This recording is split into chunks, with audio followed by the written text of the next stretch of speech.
पति की लंबी आयु की कामना से पत्नी द्वारा रखे जाने वाले व्रत करवा चौथ की महिमा अपार है।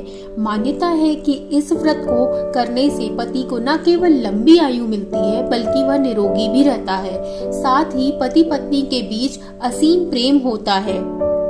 लेकिन क्या आप जानते हैं कि यह करवा चौथ का सबसे पहले व्रत किसने रखा था?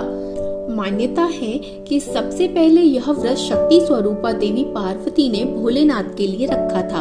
इसी व्रत से उन्हें अखंड सौभाग्य की प्राप्ति हुई थी।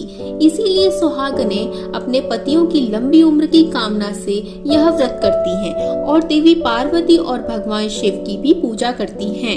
यह त्योहार देश में पंजाब, हरियाणा, गुजरात, राजस्थान, उत्तर प्रदेश और मध्य प्रदेश के कई हिस्सों में बड़े उत्साह से मनाया जाता है। करवा चौथ की पौराणिक कथा के अनुसार तुंगभद्र नदी के पास देवी करवा अपने पति के साथ रहती थीं। एक दिन उनके पति नदी में स्नान करने गए तो वहां उन्हें एक मगरमच्छ ने उनका पैर पकड़ लिया और नदी में खींचने लगा।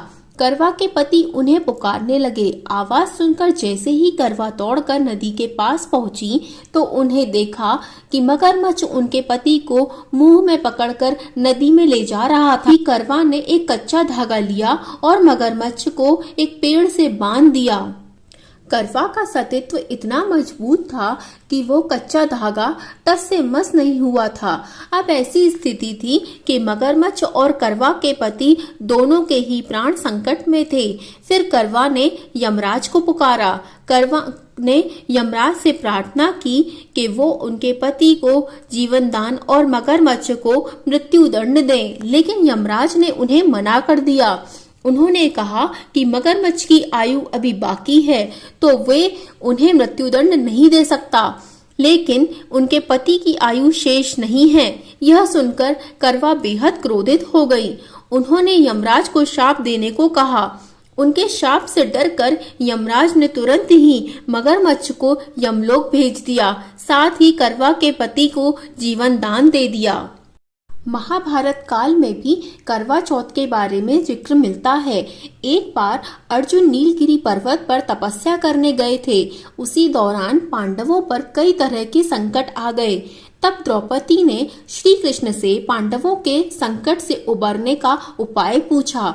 इस पर कन्हैया ने उन्हें कार्तिक माह की चतुर्थी के दिन करवा का व्रत करने को कहा।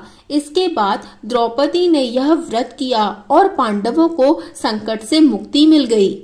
यही कारण है कि करवा चौथ का व्रत किया जाता है और प्रार्थना की जाती है कि हे करवा माता, जैसे आपने अपने पति को मृत्यु के मुंह से वापस निकाला था, वैसे ही मेरे सुहाग की भी रक्षा करना।